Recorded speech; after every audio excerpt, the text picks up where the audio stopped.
చక్కగా ఈ యొక్క ఆరాధన నడుపుకుంటున్నాము. ప్రత్యేకమైన సమయంలో మన మధ్య ఉంటున్న సిస్టర్ గారు, మన సిస్టర్ గారికి మరి అఖిలయ్య కుటుంబం ద్వారా మరి గ్రూప్ తరపున ఈ సమయాన్ని మీకు అప్పచెప్తున్నామమ్మా.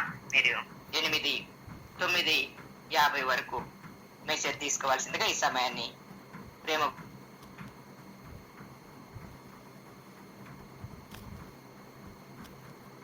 Thank you sister, thank you so much. మీ మాట ప్రైజ్ లార్డ్ సిస్టర్. మీ మాట మధ్యలో కొంచెం బ్రేక్ ఇస్తుంది నాకు, మరి నా సిగ్నల్ డిఫెక్ట్ మరి మీదో నాకు తెలియదు, కానీ ఎనీ ఫోన్ వస్తున్నది నాకు, అందుకే బ్రేక్ అవుతుంది మధ్య మధ్యలో. ఎనీ దేవుడు నాకు ఇచ్చినటువంటి అలాగే అమ్మా, అలాగే సిస్టర్. దేవుడు నాకు ఇచ్చినటువంటి గొప్ప తరుణాన్ని బట్టి దేవునికి వందనాలు. ఫస్ట్ ఆఫ్ ఆల్ దేవునికి వందనాలు. తర్వాత మరి పాస్టర్ గారికి దేవుడు ఇచ్చినటువంటి అద్భుతమైన బహుమానాన్ని బట్టి కూడా పాస్టర్ గారికి నా హృదయపూర్వకమైనటువంటి కంగ్రాచులేషన్స్ తెలియజేస్తున్నాను. గ్రేస్ని మిమ్మల్ని దేవుడు సమృద్ధిగా దీవించి ఆశీర్వదించును గాక బాబు. మేము మీకన్నా చాలా పెద్దవాళ్ళము వయసులో, సో నేను ఇలా అంటాం తప్పు కాదేమో అనుకుంటున్నాను. Praise the lord, praise the lord. నిజంగా ఎంత అద్భుతం చేశారంటే ఆయన సాక్షి వింటున్నప్పుడు దేవుడు నిజంగా కొన్నిసార్లు ఇశ్రాయేల్ ప్రజలు గద్దరెక్కల మీద ఎక్కించుకుని వచ్చినట్లుగా మరి ఆయన్ని గద్దరెక్కల మీద ఎక్కించుకుని సమయానికి తీసుకుని వెళ్ళి చక్కని డెలివరీని అనుగ్రహించినందుకు మరి గ్రూప్లో వారు అందరూ కూడా ఎన్ని దినముల నుంచి ఎన్ని మంత్స్ నుంచి ఆమె కోసం ప్రార్థించి ఉంటున్నారు.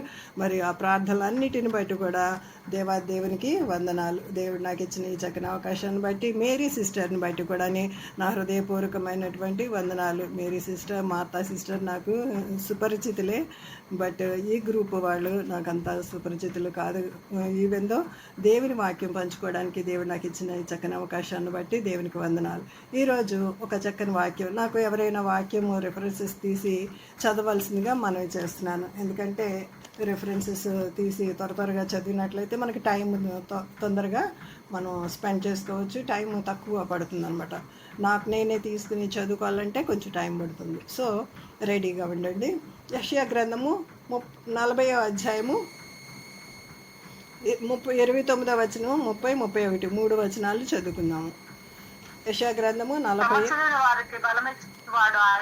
ఎస్, సొమ్మసిల్లిన వారికి బలమిచ్చువాడు ఆయనే, శక్తిహీనులకు బలాభివృద్ధి కలుగు చేయవాడు ఆయనే. బాలురు సొమ్మసిల్లుదురు, అలైదురు, యవనస్తులు తప్పక తొట్టెళ్ళుదురు. యెహోవా కొరకు ఎదురు చూస్తువారు నూతన బలము పొందుదురు. వారు పక్షిరాజు వలె రెక్కలు చాపి పైకి ఎగురుదురు. ఆమేన్, హల్లెలూయా. అలయక పరిగెత్తుదురు, సొమ్మసిల్లక నడిచిపోవుదురు. హల్లెలూయా. అయితే ఇక్కడ నేను తీసుకున్నటువంటి నా సబ్జెక్ట్ ఈరోజు పక్షిరాజు. దేవుని బిడ్డలంట పక్షిరాజులాగా ఉండాలి. ఈ పక్షిరాజులో ఉన్నటువంటి క్వాలిటీస్ని మన ఆత్మీయ జీవితానికి మనం కంపేర్ చేసుకుంటూ ఈరోజు కొన్ని వాక్యాల ద్వారా మరి ఈ పక్షిరాజు జీవితం ద్వారా మనం ఏమి నేర్చుకోవాలో ఆత్మీయ పాఠాలు ఈరోజు మనము నేర్చుకుందాము. మొదటిగా ఈ పక్షిరాజు 100 సంవత్సరాలకు తక్కువగా ఏమి జీవించదు. దాని యొక్క వయసు 70 సంవత్సరాల నుంచి 120 సంవత్సరాల వరకు ఉంటుందన్నమాట. మనకి 90వ కీర్తనలో చెప్పినట్లయితే మనకి అధిక బలం ఉంటే 80 సంవత్సరాలు, మామూలుగా మన యొక్క జీవితము 70 సంవత్సరాలని మోషే గారు మనకి స్పష్టంగా వ్రాసి ఇచ్చి ఉంచుతుంటున్నారు. అలాగే మన పక్షిరాజు మనకన్నా ఇంకా ఎక్కువ సంవత్సరాలు జీవిస్తుంది. మంచి పక్షిరాజు అయితే, అంటే మంచి జాతిగల పక్షిరాజు అయితే 120 సంవత్సరాలు కూడా జీవించవచ్చు అనమాట. బట్ దీనికి ఒక ప్రత్యేకత ఉంది. ఏంటంటే మనకు ఒక 40-50 సంవత్సరాలు వస్తే మన అవయవాలన్నీ కొంచెం చురుకుదనం తగ్గి ఇంకా మనకి మొదట్లో యవనంలో ఉన్నటువంటి ఓపిక ఉండదన్నమాట. బట్ మనం దాన్ని అలాగే కొనసాగిస్తూ డ్రాగ్ చేసుకుంటూ మనం 80 ఇయర్స్ వరకు కూడా గడుపుతూ ఉంటాం. బట్ ఈ యొక్క పక్షిరాజుకి అంటే ఈగల్, దీనికి ఉన్న ప్రత్యేకత ఏంటంటే అది 40 సంవత్సరాలు వచ్చేవరకు దానికి అనిపిస్తుంది ఇంకా నాకు ఎగరటానికి కొంచెం కష్టం అవుతుంది, నేను చాలా దూరం ఎగరలేకపోతున్నాను, సో నేను నా యొక్క స్థితిని మార్చుకోవాలి అని ఒక ఉన్నతమైనటువంటి పెద్ద కొండ మీదకి వెళ్ళిపోయి, చాలా ఎత్తులో ఉన్నటువంటి కొండ మీదకి వెళ్ళిపోయి అది ఏం చేస్తుందంటే తన ఈకలన్నీ తన నోటితోటి పీకేసుకుంటుంది అనమాట. పీకేసుకుని తన ముక్కుని అంటే రాయికేసి కొట్టుకొని తర్వాత తన యొక్క గోళ్ళు చాలా చాలా లాంగ్గా పెరిగిపోతాయి, ఈగల గోళ్ళు. అవన్నీ కూడా ముక్కుతో పెరికేసుకుని బ్లడ్ వచ్చినా సరే ఒళ్ళంతా రక్తసిక్తం అయిపోయినప్పటికీ అది చాలా ఉన్నతమైన పేటు బీటుల్లోకి వెళ్ళిపోయి హై ప్లేస్కి వెళ్ళిపోయి, ఎందుకంటే అంత ప్లేస్కి వెళుతుంది, అక్కడ సన్ రైజ్ చాలా ఎక్కువ ఉంటుంది అనమాట. అప్పటి వరకు అది 40 సంవత్సరాల్లో ఆ యొక్క ఈకలన్నీ కూడా కొంచెం దుమ్ముకి ధూళికి కొంచెం బ్యాక్టీరియా అంతా ఫుల్గా కప్పేసి ఉంటుంది అనమాట. దాని యొక్క వయసు తగ్గుతున్నప్పుడు ఇంకా అది ఎగరలేకుండా కొంచెం దానికి తెలిసిపోతుంది అనమాట దాని పరిస్థితి. అప్పుడు అది 40 ఇయర్స్లో అలా వెళ్ళిపోతుంది అనమాట, ఉన్నతమైన స్థలానికి వెళ్ళిపోతుంది. వెళ్ళిపోయినప్పుడు అక్కడ మరి పాములు కూడా దీన్ని అటాక్ చేస్తాయి అనమాట. దాని శత్రువు ఏదంటే పామే. మనకు కూడా శత్రువు సాతాను, పాముకే మనకి కంపేర్ చేస్తాం కదా. అందుకే పేతురు పత్రికలో ఒక మాట ఉంటుంది, గర్జించు సింహం వలె ఎవరిని మృంగుదనా అని అది వెదకుచూ తిరుగుచూ ఉంటుందంట. కాబట్టి మనము ఆ పక్షిరాజు వలె ఉండాలని పక్షిరాజు గురించి కొంచెం ఇంట్రడక్షన్ ఇచ్చి కంపారిజన్కి మనం వెళదామండి. ఉన్నతమైన స్థలంలో కొండపేటుల్లో కొండల్లోకి ఎత్తైన స్థలంలోకి వెళ్ళిపోయి అది అలాగా లాక్కుంటుంటే పీక్కుంటుంటే కొన్ని ఈకలు రాలేవన్నమాట. అది ఎన్ని రోజులు అలాగుంటుందో తెలుసా అండి. ఆ యొక్క ఎండకి అక్కడ ఆహారం కూడా ఉండదు. ఇంకా సగం ఈకలు పీక్కున్న తర్వాత దానికి రక్తం వచ్చేసి దాని బాడీ కూడా సహకరించదు. కొన్నిసార్లు ఏమవుతుందంటే అక్కడ తిరుగుతున్నటువంటి దాని సహా ఉద్యోగులు లేకపోతే సహా ఫ్రెండ్స్ వచ్చి దీనికి హెల్ప్ చేస్తామంటే అంట, పీకడానికి కూడా కొంచెం హెల్ప్ చేస్తాయంట. మరి దానికి ఆహారం ఉండనప్పుడు అవి కూడా నీ స్నేహితులు వచ్చి దానికి ఆహారం పెడతాయంట. మొత్తం 5 నెలలు అక్కడ ఉంటుందండి. రిస్పా అనేటువంటి ఒక సౌలు యొక్క ఉపపత్ని గురించి మనం చూసినప్పుడు ఆమె కూడా మరి ఆ యొక్క శవాల్ని కాపలా కాయడం కోసం ఎన్ని నెలలో ఆ శవాల కోసం వెళ్ళిపోయి కొండ మీదకి వెళ్ళిపోయి ఎంత కాపలా ఉంటుందండి. నిజంగా ఆ యొక్క కాపలా ఉండటం అన్నది ప్రార్థనకి సూచనగా ఉంది. ఎత్తైన స్థలం అని అంటే ఎత్తైన కొండ మీదకి నేను ఎక్కలేనటువంటి కొండ మీదకి ఎక్కించు ప్రభు అని దావీదు ప్రార్థన చేసినట్లుగా మనం కూడా అట్లాగా ప్రార్థన చేయాలన్నమాట. ఇదంతా అయిపోయిన తర్వాత అది రక్తసిక్తం అయిపోయిన తర్వాత దాని యొక్క రెక్కలు చాచుకుని ఆ సూర్యునికి ఎదురుగా అది పెట్టుకుంటుంది అనమాట.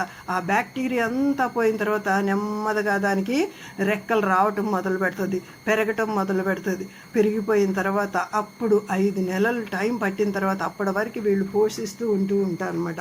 అప్పుడు దానికి అంతకుముందు అది 300 అడుగులు 3000 అడుగులు పైకి ఎగిరినటువంటిది ఇప్పుడు 6000 అడుగుల పైకి ఇంకా ఎత్తైన స్థలానికి, అంతకు ముందు కన్నా ఇంకా ఎత్తైన స్థలాలకు అది ఎగరగలుగుతుందంట.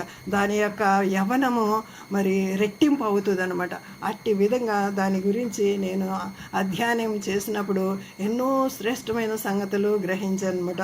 అందుకే దేవుడు వాక్యంలో మనకి ఏమి సెలవిస్తున్నారంటే, మనకి కొలసి పత్రిక 3వ అధ్యాయము 1-3 వచనాలు చదవండి. కొలసి 3:1-3 వచనాలు. మీరు క్రీస్తుతో కూడా లేపబడిన వారైతే చదవమ్మా.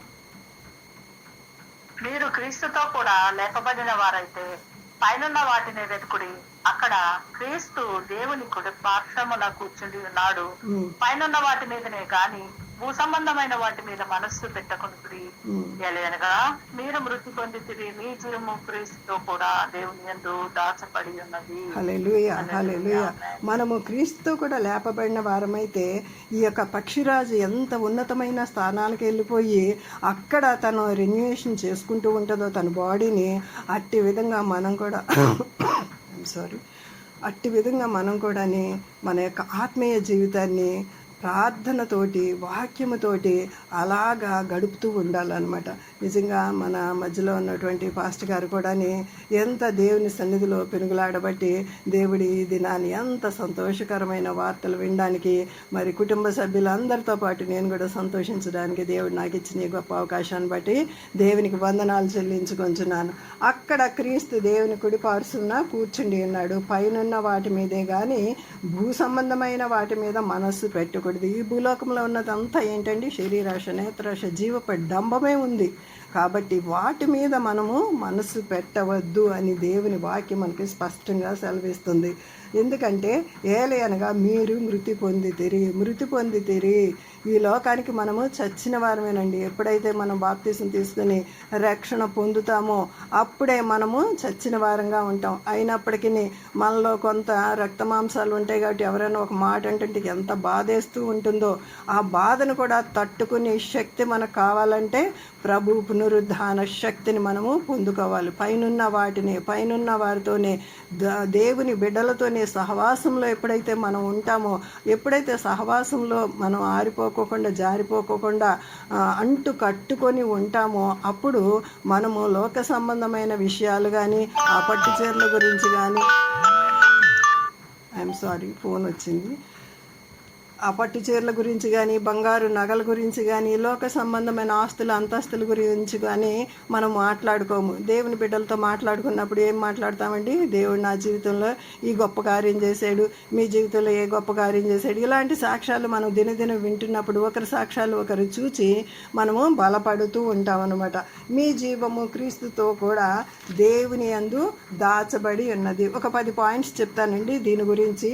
దీని యొక్క మరి దేవుడు మనకిచ్చినటువంటి ఈ యొక్క చక్కని సమయాన్ని బట్టి దేవునికి వందనాలు. అందుకనే దావీదు మహారాజు ఏమంటున్నాడు?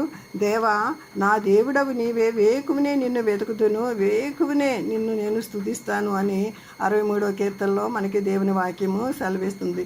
క్రొవ్వున మెదడు దొరికినట్లంట ఆయన గురించి తలంచుకుంటే అట్లా ఉంటుందంట. అట్లాంటి ఆసక్తి మనము కూడా కలిగి ఉందాము. లోకంలో మనం మృతులైన వారిగా జీవించినట్లయితే అలాంటి ఆసక్తి ఉంటుంది. దుప్పి నీటి వాగుల కొరకు ఆశపడినట్లు దేవా నీ కొరకు నా ప్రాణము తృష్ణ కొనుచున్నది, జీవము గల దేవుని దర్శించుటకు నా హృదయము ఆనందముతో కేకలు వేస్తుందని చెప్పినట్లుగా అట్టి విధంగా మనము జీవించాలని దేవుని వాక్యము సెలవిస్తుంది. అలాగే యోబు గ్రంథంలో ఈ యొక్క పక్షిరాజు గురించి బైబిల్లో ఉన్నటువంటి రిఫరెన్స్లు కొన్ని నేను మీకు చూపిస్తాను. యోబు గ్రంథం 39వ అధ్యాయము, ఎవరైనా త్వరగా తీయండి. 39వ అధ్యాయము 27వ వచనం. 27. పక్షిరాజు నీ ఆజ్ఞకు లోబడి ఆకాశ వీధికెక్కున, తన గూడు ఎత్తైన చోటను కట్టుకొనునా. చదవండి ఇంకొక మాట. అది రాతి కొండ మీద నివసించును, కొండపేట మీదను ఎవరును ఎక్కజాలని ఎత్తు చోటును గూడు కట్టుకొనును. అక్కడ నుండి తన ఎరను వెదకును. చదవండి అమ్మా, చదవండి సిస్టర్. మీరు మ్యూట్ లోకి వెళ్తేనే నేను అది నాకు ఫ్రీ వాయిస్ వస్తుంది. అక్కడ నుండి తన ఎరను వెతుకును. రిఫరెన్స్ ఒకసారి చెప్పండి సిస్టర్. యోబు గ్రంథము 39వ అధ్యాయము 27 నుంచి 28, 29 వారికి. అక్కడ నుండి తన ఎరను వెతుకును, దాని కన్నులు దానిని దూరం నుండి కనిపెట్టును. హల్లెలూయా, ఆమేన్. హల్లెలూయా, హల్లెలూయా. ఇక్కడ ఏమని దేవుని వాక్యం సెలవిస్తుందండి? పక్షిరాజు తన ఆజ్ఞకు లోబడి ఆకాశ వీధికి ఎక్కున, తన గూడు ఎత్తైన చోటను కట్టుకొనునా. ఇది ఏబు అప్పటి వరకు మాట్లాడినటువంటి మాటలకి దేవుడు ఇస్తున్నటువంటి సమాధానాలు అనమాట. మనం 38వ అధ్యాయం నుంచి, ఏబు గ్రంథం 38వ అధ్యాయం నుంచి చదివినట్లయితే 38, 39 దేవుడు వేసినటువంటి ప్రశ్నలు 77 ప్రశ్నలు ఉంటాయన్నమాట. అక్కడ దేవుడు ఏబుకి వేస్తున్నటువంటి ప్రశ్న ఇది. తన గూడు గురించి, పక్షిరాజు గూడు గురించి ఉన్నతమైన స్థలముల్లో కట్టుకుంటుందని దేవుడు చెప్తున్నటువంటి మాటలు ఇవి. ఏమని చెప్తున్నాడు? పక్షిరాజు నీ ఆజ్ఞకు లోబడి ఆకాశ వీధికి ఎక్కున, తన గూడు ఎత్తైన చోటను కట్టుకొనునా, అది రాతి కొండ మీద నివసించును, కొండపేట మీదను ఎవరును ఎక్కజాలని ఎత్తైనటువంటి చోటున గూడు కట్టుకొనును. హల్లెలూయా. అక్కడి నుండి తన ఎరను వెదుకును, దాని కన్నులు దాని దూరం నుండి కనిపెట్టును.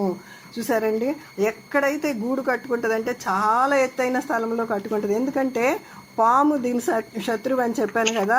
పాములు వచ్చేసి దీని గుడ్లు దానికి ఫేవరెట్ అనమాట. సిస్టర్ మీరు కూడా మీట్లో పెట్టుకోరా, జయ సిస్టర్. అయితే పాము దీనికి చాలా ఫేవరెట్ అనమాట, డెలిషియస్ ఫుడ్ అనమాట. మనకి చికెన్ బిర్యానీ అంటే మనకి ఎంత ఇష్టమో అలాగే పాములకి దీని గుడ్లు అంటే డెలిషియస్ ఫుడ్ అనమాట. అది ఎక్కడున్నా సరే పసిగట్టి వెళ్ళిపోద్ది. అందుకనే పాములకు కూడా దొరకకుండా అది చాలా ఎత్తైన స్థలములలో గూడు కట్టుకుంటుంది అనమాట. అక్కడ నుంచే ఎరను ఎదుగుతుందంట.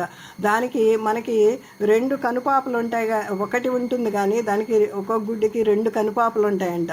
అంత దూరం నుంచే దాని యొక్క కనుదృష్టి కిందున్నటువంటి పాము మీద పడుతుంది అనమాట. పాముకి ఈ గ్రద్దకు కూడాని పాము ఫేవరెట్ ఫుడ్ అనమాట. ఎక్కడైతే పాము కదలిక, చిన్న పాములు అనమాట, కదలిక ఉంటుందో ఫస్ట్ పైనుంచి వచ్చి స్పీడ్గా కిందకు వచ్చే వరకు దాని స్పీడ్ పెంచుతుంది అనమాట. స్పీడ్గా వచ్చి దాని పొట్ట మీద అటాక్ చేస్తుంది అనమాట.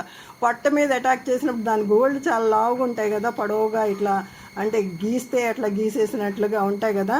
ఆ గోళ్లతోటి ఆ పొట్టని చీరేసేసి దాని ముక్కుతోటి పట్టుకొని తలని బండకేసి కొడుతుందంట. ఏంటి, పాముని. ఆ విధంగా దాన్ని చంపి దాన్ని తింటుంది అన్నమాట. ఆ విధంగా ఎత్తైన స్థలంలో గూడు కట్టుకోవడానికి అది అనమాట దాని యొక్క పరిస్థితి.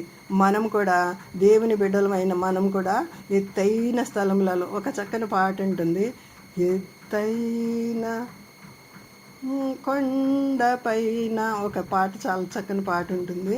నాకు పాటలు బాగా రావు కానీ పాటలు వచ్చిన వాళ్ళు ఏదైనా మధ్యలో ఒక చరణం ఎత్తుకోవాల్సిందిగా ఈ యొక్క పక్షిరాజు గురించి మనవి చేస్తున్నాను. ఇప్పుడు కాదండి. తర్వాత దాని నివాస స్థలము పరిశుద్ధంగా ఉంటుంది.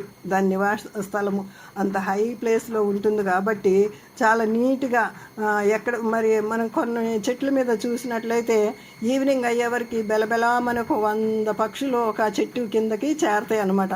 అట్లా బెలబెలామంటా ఉండవు, అది సింగిల్గానే ఉంటుంది. ఎందుకంటే అది పక్షి రాజు అంటారు. ఎందుకంటే పక్షులన్నిటిలో అది రాజా కాబట్టి పక్షి రాజు అని అంటారు అనమాట. అది సింగిల్గానే ఉంటుంది. అందుకనే ఒక మాట మన గురించి దేవుని వాక్యంలో ఏముందంటే, నీతిమంతుడు సింహం వలె ధైర్యంగా ఉంటాడంట. నీతిమంతుడు సింహం వలె ధైర్యంగా ఉంటాడు. ప్రోవర్బ్స్లో ఆ మాటలు మనం చదువుకుంటాము.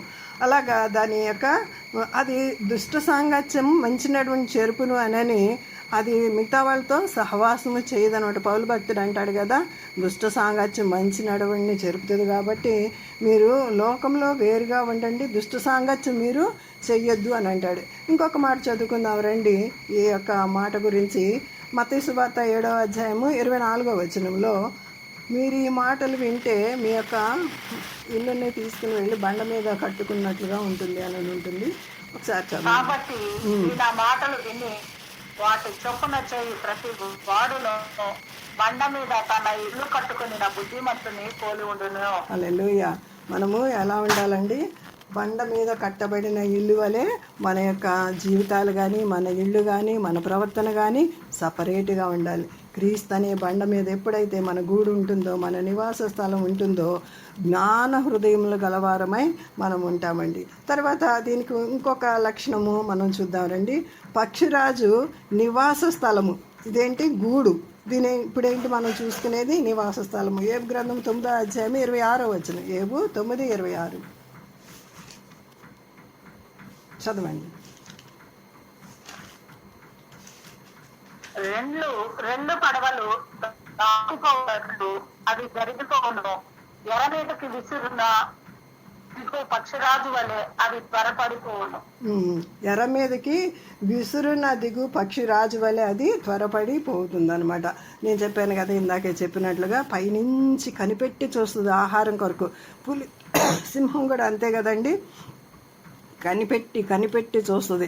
అది ఇంకొకటి దీనిలో ఉన్న ప్రత్యేకత ఏంటంటే, పక్షిరాజులో ఉన్నటువంటి ప్రత్యేకత, అది చచ్చిన ఆహారము తినదు ఫస్ట్ ఆఫ్ ఆల్. ఇంకొకటి దానిలో ప్రత్యేకత, ఎవరన్నా తీసుకుని వచ్చింది కూడా తినదు. అదే వేటాడుకోవాలి, సజీవంగా ఉన్న దాన్ని అదే వేటాడుకుని అప్పుడప్పుడు ఫ్రెష్గా తినాలన్నమాట. అందుకే అది చాలా స్ట్రాంగ్గా కూడా ఉంటుందన్నమాట. దాని ఎరను అంత దూరం నుంచి పసికడుతూ ఉంటుందన్నమాట. అది దాని యొక్క ప్రత్యేకత. కొలసీ పత్రికలో ఇప్పుడు మనం చదువుకున్నట్లుగా ఒక మాట చదువుకున్నాం రండి. 3వ అధ్యాయము 9వ వచనం చదవండి. 8-9 వచనాలు. కొలసీ 3. 9. ఇప్పుడైతే మీరు కోపము, ఆగ్రహము, దూషణ, మీ నోట బూతులు అది వీటన్నిటికీ విసర్జించుడి. ఒకనితో ఒకడు అబద్ధమాడకుడి. ఏలయనగా ప్రాచీన స్వభావమును దాని క్రియలతో కూడా పరిత్యజించి జ్ఞానము కలుగు నిమిత్తము దానిని సృష్టించిన వారి పోలిక చొప్పున నూతన పరచబడుచున్న నవీన స్వభావమును ధరించుకున్నారు. హల్లెలూయా. చాలండి, థ్యాంక్ యూ సిస్టర్. నవీన స్వభావం ధరించుకోవాలంటే మనము పక్షి రాజు వలె సపరేట్ జీవితం కలిగి ఉండాలి. ఎఫెసీ పత్రిక 1వ అధ్యాయంలో కూడా ఒక మాట ఉంటుంది, మీరు వెలుగు సంబంధులు.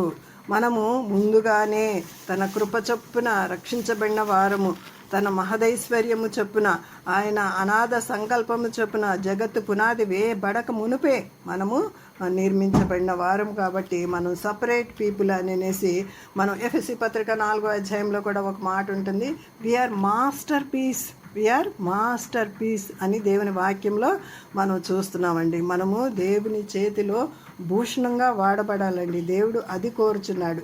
మన కన్నులు కూడా వెలిగించబడాలి. మరి పక్షిరాజు దృష్టి ఏమాత్రము తక్కువ కాలేదు, పైనుంచి చూస్తుంది కదండి. మన కన్నులు కూడా పైనుంచి చూసిన వాటిని మరి కనిపెట్టి చూడాలి.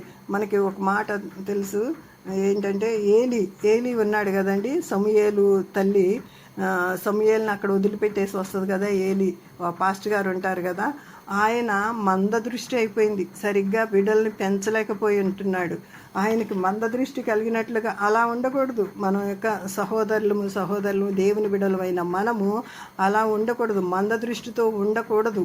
దేవుని వాక్యము సెలవిస్తుంది, చురుకైన వారిగా ఉండాలి, అలర్ట్గా ఉండాలి. ప్రోవెబ్స్ 4వ అధ్యాయంలో కూడా ఒక మాట శ్రేష్టమైన 20వ వచనంలో, ప్రోవెబ్స్ 4:20 చూడండి, ఒక మాట చక్కని మాట ఉంటుంది. ప్రోవెబ్స్ అంటే సామెతల గ్రంథము. సామెతలు, నా కుమారుడా నా మాటలను ఆలకింపుము, నా వాక్యములకు చెవియొగ్గుము. చదవండి, మొత్తం చదవండి. నుండి వాటిని తొలగిపోని.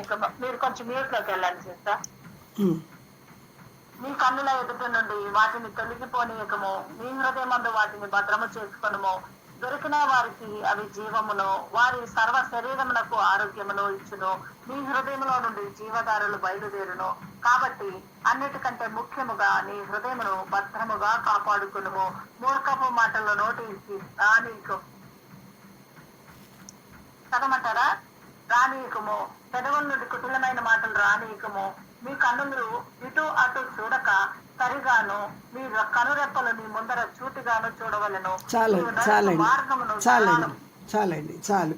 ఈ విధంగా మనం చూసినట్లయితే మన కనుదృష్టి ఇటు అటు చూడకుండా దేవుని మీదే దృష్టి పెట్టాలని దేవుని వాక్యం సెలవిస్తుంది.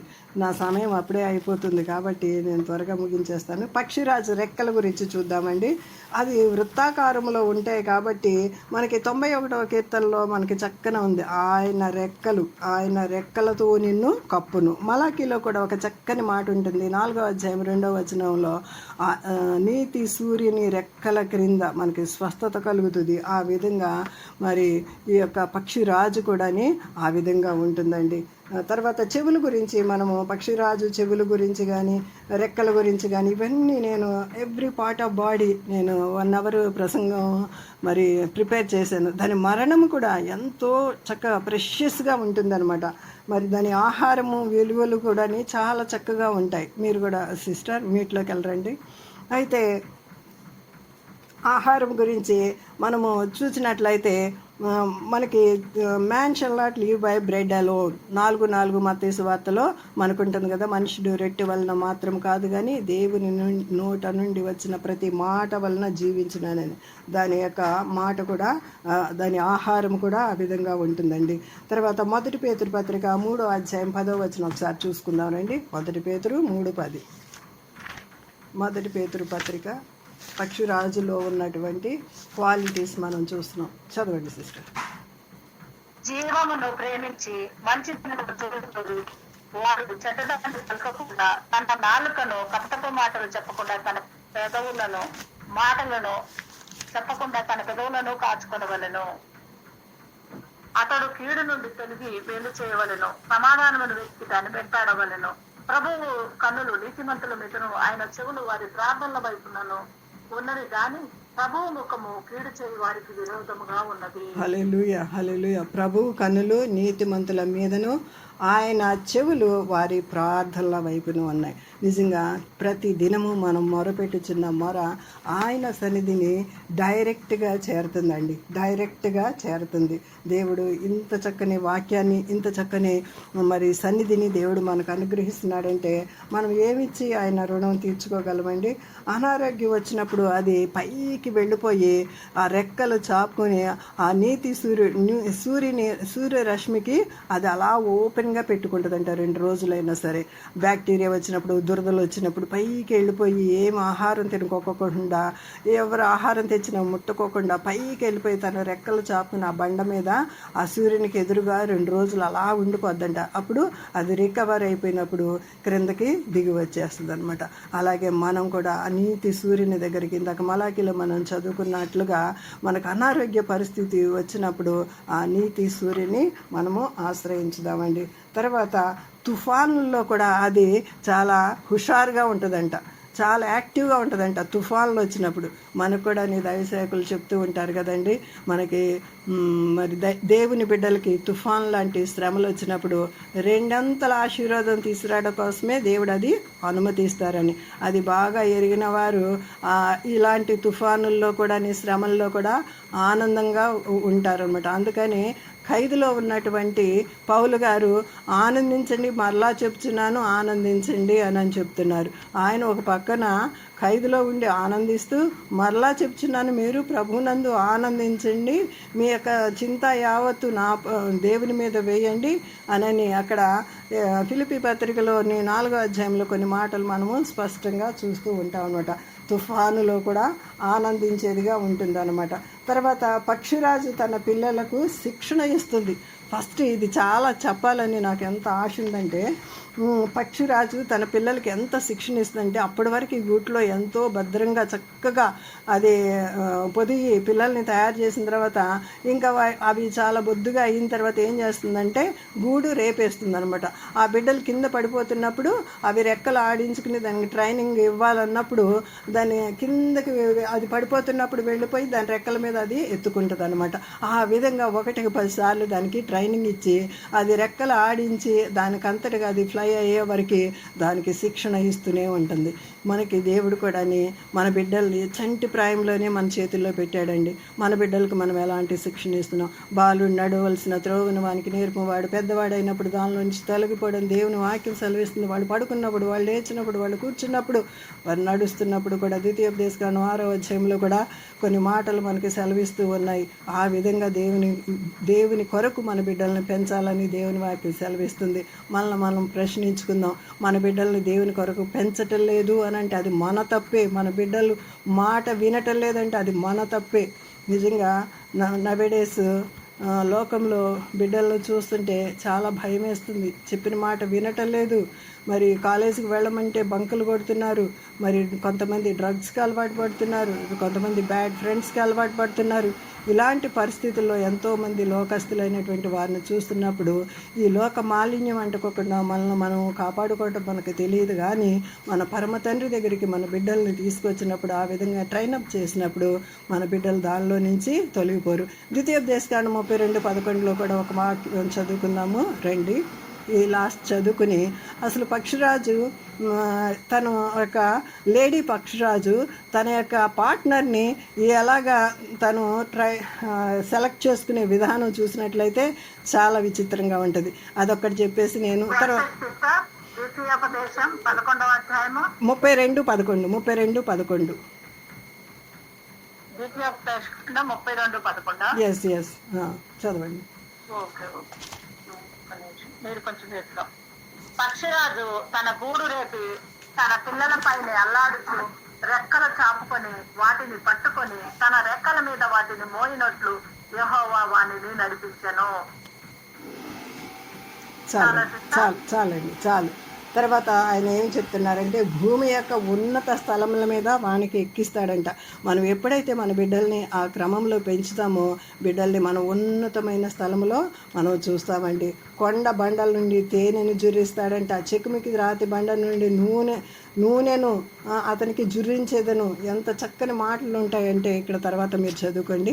అయితే ఈ లేడీ పక్షిరాజు ఆ యొక్క పార్ట్నర్ని ఎలాగా సెలెక్ట్ చేసుకుంటుందో ఇది చెప్పేసి నేను ముగిస్తాను. దాని మరణము, దాని యొక్క శిక్షణ ఇదంతా చెప్పాలంటే ఇంకా సమయం అయిపోతుంది. నా సమయం ఆల్రెడీ అయిపోయింది. 4 minutes నేను ఎక్కువ తీసుకున్నాను. నేను అసలు సమయం అంటే సమయానికే కంప్లీట్ చేస్తాను. బట్ సబ్జెక్ట్ పెద్దది కాబట్టి ఇంకా 4 నిమిషాలు ఎక్కువైంది. అయితే ఈ లేడీ పక్షిరాజు జెంట్ పక్షిరాజుని ఎలాగా సెలెక్ట్ చేసుకుంటుందంటే, పెండ్లి కుమారుని ఎలా సెలెక్ట్ చేస్తుందంటే అది 600 మీటర్ల పైకి 6000 మీటర్ల పైకి వెళ్ళిపోయి ఒక పుల్లని తీసుకుని వెళ్ళి పడేస్తుంది అనమాట. ఎవరైతే ఈ కింద నుంచి ఈ పుల్ల కింద భూమి మీద పడకోకుండా తన ముక్కుతోటి పట్టుకొని నా దగ్గరికి తీసుకువస్తారో నేను వాన్ని సెలెక్ట్ చేసుకుంటానని స్వయం వరవలాగా పెడుతుందంట. అది ఎన్నిసార్లు పడేస్తుందో 100 సార్లు కూడా పడేయచ్చు అనమాట. ఎందుకంటే అంత గొప్పగా అది సెలెక్ట్ చేసుకోవడానికి అన్నిసార్లు పరీక్ష పెడుతుందంటే, ఒకవేళ నేను చనిపోతే నా బిడ్డల్ని ఇది అంటే సహనంగా ఈ యొక్క తండ్రి పక్షి చూచుకుంటుందో లేదో అని అంత ఓర్పుని సహనాన్ని పరీక్షించి అప్పుడు తన యొక్క పార్ట్నర్ని కూడా సెలెక్ట్ చేసుకుంటుందంట. కాబట్టి దాన్ని బట్టి మనం ఏమి నేర్చుకోవాలంటే నిజంగా ఓర్పుని సహనాన్ని, మనకి రోమాపత్రికలో కూడా చాలా మాటలు 5వ అధ్యాయంలో కొన్ని మాటలు ఉంటాయి. ఓర్పు సహనాన్ని ఇస్తుంది, సహనము పరీక్షనిస్తుంది. ఇవన్నీ మాటలు మనకున్న ఇవన్నీ చెప్పడానికి సమయం లేదు. కానీ పక్షిరాజు వలె పైకి ఎగిరే అనుభవంలోకి, దేవుని ఉన్నతమైన స్థలముల్లో కూర్చుని ప్రార్థన చేసే అనుభవంలోకి దేవుడు మనల్ని నడిపించునుగాక. దేవుడిచ్చిన వాక్యమును దీవించునుగాక.